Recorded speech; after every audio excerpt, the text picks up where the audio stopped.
지난주 우리는 땅 위의 지혜가 어떤 것인지 그 내용을 생각해 보았습니다. 그것은 말씀이 증거한 대로 정욕의 것이요 또한 귀신의 것, 그러니까 마귀와 사탄의 것임을 말씀은 증거했습니다. 그래서 땅 위의 지혜를 구하는 곳에는 시기와 다툼이 있으며 혼란과 악한 일이 이어지게 됨을 우리는 알게 되었습니다. 이 교훈을 통해 우리가 버려야 할 것들이 무엇인지를 또한 알게 되었죠. 그 중에서도 특히 우리가 재물을 얻기 위해, 또 권력을 얻기 위해, 그리고 명예를 얻거나 또한 사람을 얻기 위해 애쓰는 것들이 모두 땅 위에 속한 지혜들임을 아는 것은 놀라운 은혜입니다.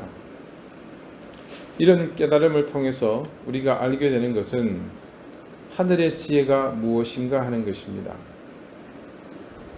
지난주 우리가 한 가지 알게 된 것은 다른 무엇보다도 우주에서 우리가 차지하는 위치를 바르게 깨닫게 해줌으로써 하나님과의 관계를 바르게 잡아준다는 미국 침례대학교 모건 교수의 정리에서 깨닫게 된 것처럼 우리가 이런 하늘의 지혜를 얻게 되므로 창조주 하나님에 대한 바른 이해와 함께 무엇보다 우리가 어떤 존재인지를 아는 것이 더 큰 수확이었습니다.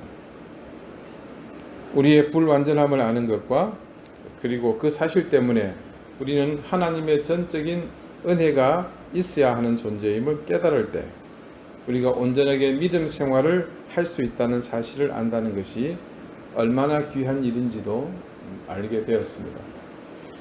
오늘 말씀은 지난주에 이어서 우리에게서 하늘로부터 오는 지혜가 필요한 더 구체적인 이유를 살펴보고자 합니다.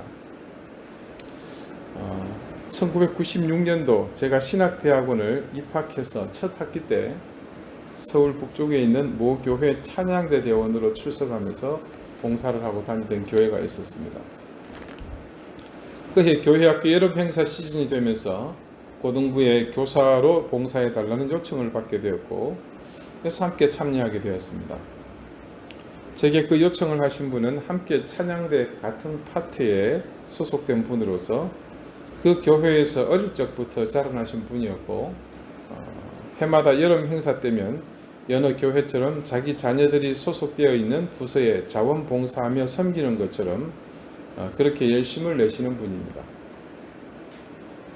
하루는 출발을 며칠 앞두고 사전 준비물을 챙기는 도중에 마침 점심때가 되어서 함께 교회 근처에 유명하다는 칼국수집을 가게 되었습니다.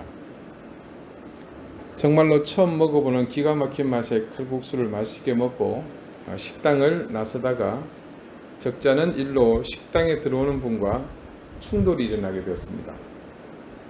제게 점심을 사주신 그분과 서로 약간 흥분된 상태로 맞서는데 이 집사님이 그때는 평소와 달리 예사롭지 않는 모습을 보이셨습니다. 거의 반욕설을 섞어서 비슷하게 말씀을 하시는데 상대방이 그만 그 위시에 눌려서 먼저 자리를 피하여 식당 안으로 들어가 버렸습니다. 결과적으로 꼬리를 내리고 도망친 셈이죠. 제 판단으로는 도망간 그 사람이 실수한 것은 맞습니다. 그러나 가볍게 넘어갈 수 있는 문제라고 생각하여 저는 별로 개의치 않았지만 이 집사님은 생각이 달랐습니다. 그래서 그 사람을 불러 세우고는 겁을 주다시피 하면서 사과를 요청했던 것입니다. 결국 이 집사님의 승리로 끝났지만 제 속에는 그렇게 과하게 그 사람에게 몰아붙일 일은 아니었습니다. 저는 내심 당혹해서 약간 그 집사님과 걷는 것이 불편할 정도였는데 그분은 그런 저의 분위기를 눈치채셨는지 이내 말씀하셨습니다. 전도사님, 저는 예수 믿는다고 무조건 잘못했다고 물러서는 것은 아니라고 생각합니다. 예수 믿는 것은 믿는 거고 저런 것은 단칼에 해치워야 합니다. 차라리 그냥 조금 어색하더라도 아무 말 없이 걷는 편이 더 나을 뻔했습니다. 제가 그런 일을 처음 겪는 것은 아니었지만 그때 그 경험이 제 목회 일생 동안 지워지지 않고 지금도 생생하게 기억되는 것은 분명 그 사실이 제게 던지는 화두가 있었기 때문입니다. 그때가 1996년이니까 벌써 몇 년이 지난 일입니까? 34년 전의 일입니다. 여러분은 이분의 행동에 대해서 어떻게 생각하십니까? 잘못을 따지자는 것이 아니라 이런 생각의 저변에 있는 근본적인 인식이 무엇인지를 살펴보는 것과, 그리고 이때 진짜 성숙한 그리스도인이 어떻게 대처해야 하는지를 살펴보자는 것입니다. 대개의 경우 상당수의 그리스도인들은 사회적으로 소위 선하게 사는 것과 신앙은 별개의 것이라고 생각합니다. 그래서 신앙적으로는 우리가 지키고 우선시해야 할 일에 대해서 열성을 다해 지키고자 합니다. 그러나 삶의 현장에서는 그 적용의 잣대가 틀립니다. 결론부터 말씀드리자면 삶의 현장에서는 그리스도인으로서의 잣대가 아닌 세상의 법이 가진 그 잣대로 우리 역시 사용한다는 사실입니다. 여러분은 그런 상황에 처해 보신 경험이 있으십니까? 아마 수없이 많은 상황과 사건 속에서 여러분은 그런 경험을 해보셨을 것입니다. 그때마다 여러분이 판단해야 할 때, 또 선택해야 할 때 여러분의 그 판단과 선택에 무엇이 가장 큰 영향을 주었습니까? 그런데 대부분은 이런 상황에서 쓸데없는 고민을 하지 않습니다. 우리는 습관적으로 그리고 본능적으로 가장 유리한 조건을 우리에게 적용합니다. 그것이 세상의 법이든 도덕규범이든 아니면 관습이든 상관없이 말입니다. 이런 습관적이거나 본능적인 행동은 당연한 일이라고 할 수 있습니다. 그런데 이때 적어도 우리의 의식 속에서 내가 그리스도인이라는 생각까지도 고려할 옵션에 포함되지만 그 우선순위는 다른 옵션들과 함께 경쟁의 대상이 될 뿐입니다. 자, 이 말인즉 어떤 상황이든 어떤 선택의 순간이든 그때 만약 내가 그리스도인이라는 사실을 밝히거나 아니면 성경 말씀대로 했을 때 실질적으로 그것이 유익이 된다, 그것이 훨씬 유리하다 그러면 그렇게 한다는 말입니다. 이해가 되십니까?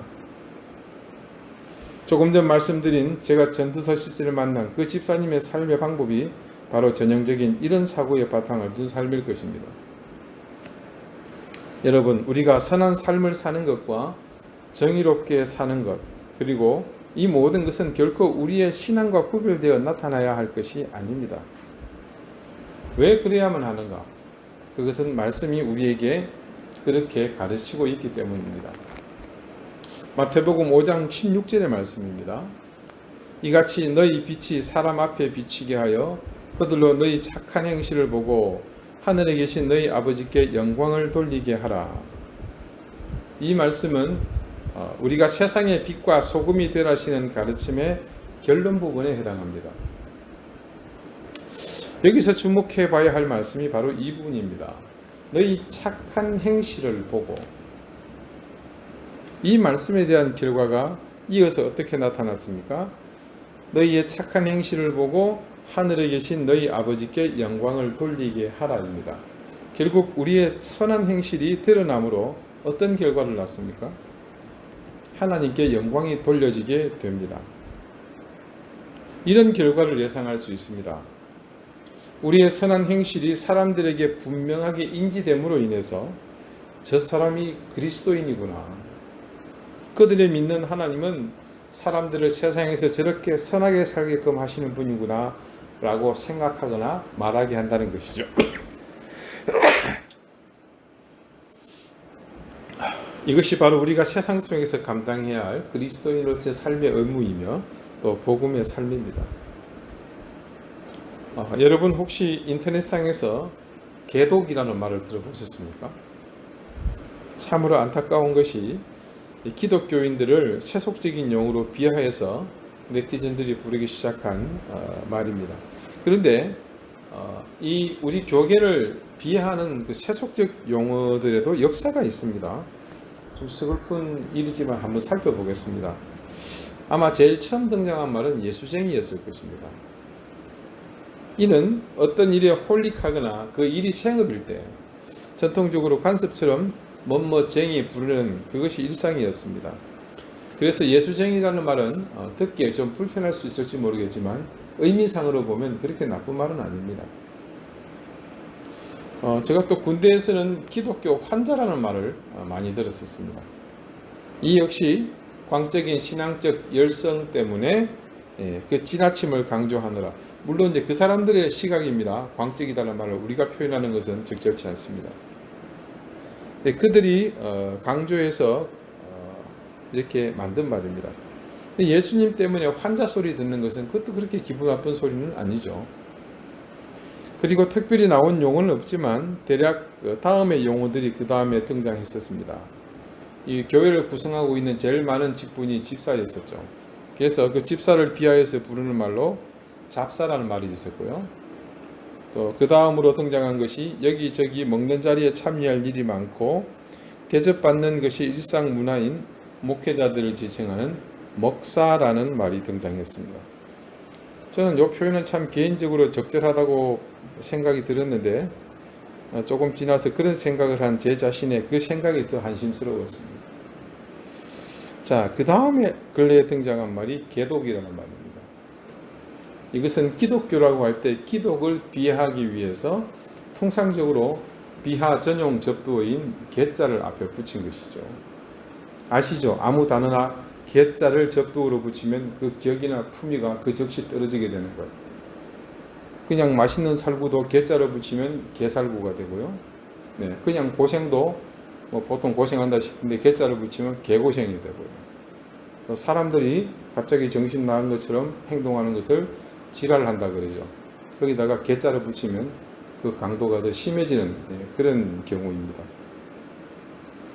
그래서 이 개독이라는 말이 인터넷상에 돌아다니는 교회를 비판하는 네티즌의 일상 용어가 되어버린 것인데, 저는 직접 제 귀로 그 소리를 듣게 되었습니다. 그것도 무려 30년 만에 연락이 된 초등학교 단짝한테서 들었습니다. 제가 목사라는 것을 분명 알면서도 하는 말이 자기는 자식들에게 절대 개독들 노는데 못 가게 한다고 당당하게 말합니다. 그러면서 개독들이 하는 짓은 전부 다 믿을 수 없다는 말을 덧붙였습니다.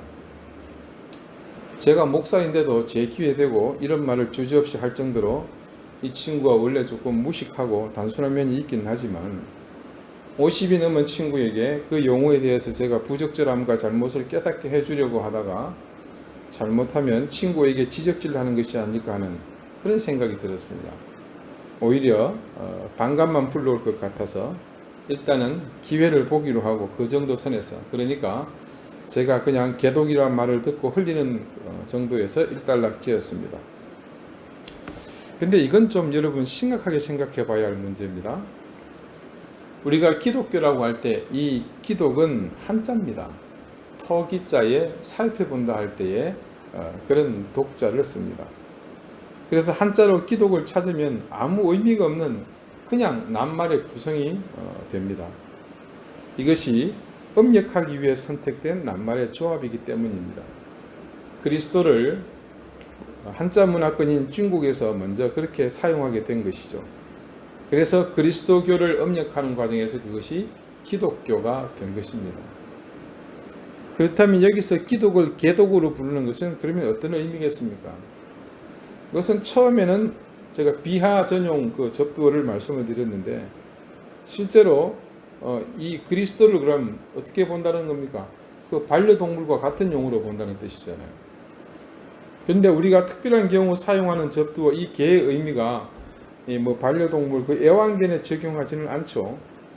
또 더 심화된 다른 의미가 있잖아요.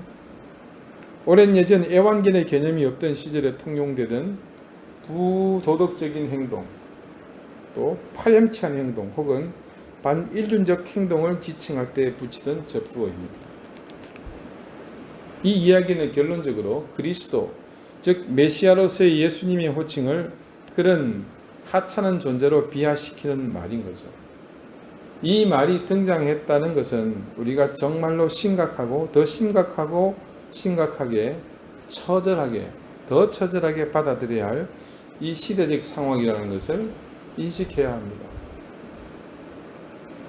그리스도를 따르는 사람들이 잘못되어서 욕을 먹고 비난을 받는 것은 당연한 일입니다.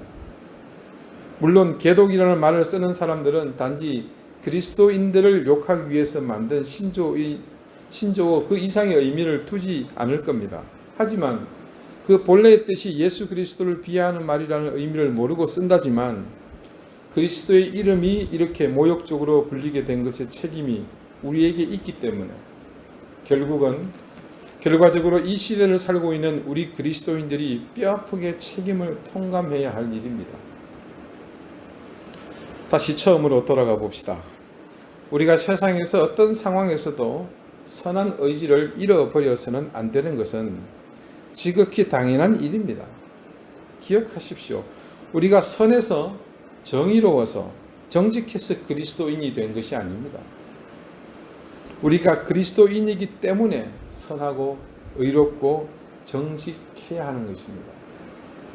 그 이유를 오늘 말씀은 우리에게 정확하게 보여주고 있습니다. 마치 성령의 9가지 열매와 같이 우리 삶을 은혜롭게 만들어주는 귀하고 아름다운 가치들이 우리의 삶을 통해 열매를 거두느니라고 말씀하고 있지 않습니까? 그것이 무엇으로부터라고 말씀하고 있습니까? 오직 위로부터 난 지혜입니다. 결국 우리에게 이 땅의 지혜들을 소유할 때는 어떤 상황이 되더라도 우리의 신앙이 우선시되지 못합니다. 그냥 처음 말씀드린 것처럼 내가 선택했을 때 이득을 볼 수 있는 수많은 옵션들 가운데 내가 크리스찬인 것도 하나의 그냥 옵션일 뿐입니다. 그러나 우리에게 하늘로부터 오는 지혜가 있을 때는 다릅니다. 그 모든 결과, 즉 열매가 오늘 본문에서 증언하고 있는 것들로 나타나게 되어 있습니다. 성결, 화평, 관용, 양순, 긍휼, 선한 열매와 편견과 거짓이 없는 것이 나타나니, 자, 이전의 선택과는 전혀 다른 성숙한 영적 선택이 나타나게 되어 있습니다. 지난주 말씀의 결론 부분을 다시 잠깐 보겠습니다. 여러분, 주보의 지난주의 말씀 요약편의 아랫부분 밑에 세 번째 줄의 중간, 하늘로부터 오는 지혜, 거기서부터입니다. 하늘로부터 오는 지혜가 우리 속에 있을 때에만 온전히 하나님을 경외함으로 자신의 실존을 깨닫게 되며, 그 깨달음을 시작으로부터 우리의 삶은 신앙과 분리된 모습이 아니라 철저하게 말씀과 일치되는, 말씀을 본으로 살아가는 거룩한 하나님의 자녀로서의 삶을 살게 됩니다. 자, 우리에게 하늘로부터 오는 지혜가 왜 필요한 것인지 그 이유를 다시 한번 상기해 봅시다. 그리고 다시 우리가 이 세상에서 빛과 소금의 삶을 사는 것에서 선택과 집중해서 방향을 잘 설정해 보십시다.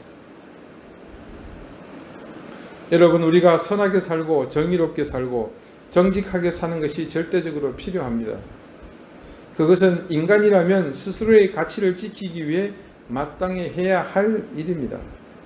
그런데 그것에다가 우리가 하늘로부터 오는 지혜, 즉 하나님을 온전히 바르게 섬기는 신앙인으로서 마땅히 살아야 할 인간의 기본 삶을 가치에 더 깊은 의미를 부여하자는 것입니다. 경우에 따라서 우리가 정말 심각하게 고민하고 선택해야 할 것이 있습니다. 내가 선택하는 것으로 인해서 내 인생의 운명이 결정되는 중차대한 일로부터 하찮은 작은 일까지 우리는 매 순간 선택을 강요받는 일이 있습니다. 그때마다 적어도 우리 그리스도인들의 선택의 기준이 제발 나에 대한 유익만을 보지 않기를 바랍니다. 어떤 순간이라도 우리가 정말 하나님을 바라보며 예수 그리스도의 마음을 생각할 수 있게 되기를 바랍니다. 그 삶이 비록 나에게 금전적 손해를 불러오는 일일지라도, 나의 명예에 흠집이 나더라도, 내가 가진 기득권을 포기하거나 내가 마땅히 누려야 할 권리가 상실되더라도, 그리고 나에게 많은 도움을 주는 사람을 설령 잃는다고 하더라도 말입니다. 당장에 어려울 수 있습니다. 아니, 어렵고 힘든 결정을 해야 합니다. 그럴 때에 우리에게 용기를 주고 믿음으로 할 수 있는 힘을 주는 것이 바로 하늘로부터 오는 지혜입니다. 그래서 우리에게는 하늘로부터 오는 지혜가 필요합니다. 그것을 사모하십시오. 하늘로부터 오는 은혜가 우리 가운데 가득 차게 되면 우리는 그분의 그 은혜의 지배를 받는 삶을 살 수 있습니다. 그렇게만 된다면 우리는 매일 매 순간을 하나님의 영광을 드러내는 가장 온전한 그리스도인으로 살 수 있습니다. 여러분 기억하십니까? 하나님은 지혜를 구하는 우리에게 어떻게 응답하신다고 하셨습니까? 꾸짖지 않으시고 후히 주신다.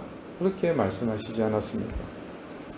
이것이 우리에게 풍족해야 함을 누구보다도 하나님께서 잘 아시기 때문에 우리가 구할 때 그 하늘로부터 우리에게 지혜를 아낌없이 꾸짖지 않고 후하게 주시는 것입니다. 꾸짖지 않으시고 넘치게 주실 하나님께 당신으로부터 내려주실 이 은혜를 여러분 모두가 풍족히 누리며 모자람 없이 소유하시기를 바랍니다. 우리 안에 가득한 세상의 지혜, 땅의 것을 대신 채울 위로부터 온 지혜, 하늘로부터 오는 그 지혜를 여러분에게 가득 채우시기 바랍니다. 기도드리시겠습니다. 하나님, 저희에게 하늘로부터 온 지혜를 넘치게 해 주십시오. 꾸짖지도 않으시고 후하게 주심을 알기에 이제 구하오니 약속하신 말씀대로 우리에게 넘치게 부어주실 것을 믿습니다. 주님께서는 우리가 세상의 빛과 소금으로 살면서 선한 열매를 맺어 하늘의 하나님께 영광을 돌리라 하셨는데 그 삶은 우리 가운데 하늘로부터 오는 지혜가 충만할 때입니다. 이제 우리의 인생은 내 유익과 편의를 따라 사는 육체적 소욕을 따르는 삶이 되지 않게 하시고 하늘로부터 오는 지혜를 따라 사는 그런 삶이 되게 해 주십시오. 우리 사랑하는 방주교의 모든 교우들은 이 믿음과 소망을 따라 아름답고 선하며 공의롭고 정직한 삶과 신앙이 일치하는 복되고 아름다운 그리스도인으로 살게 해 주시옵소서. 예수 그리스도 이름으로 기도드리옵나이다. 아멘.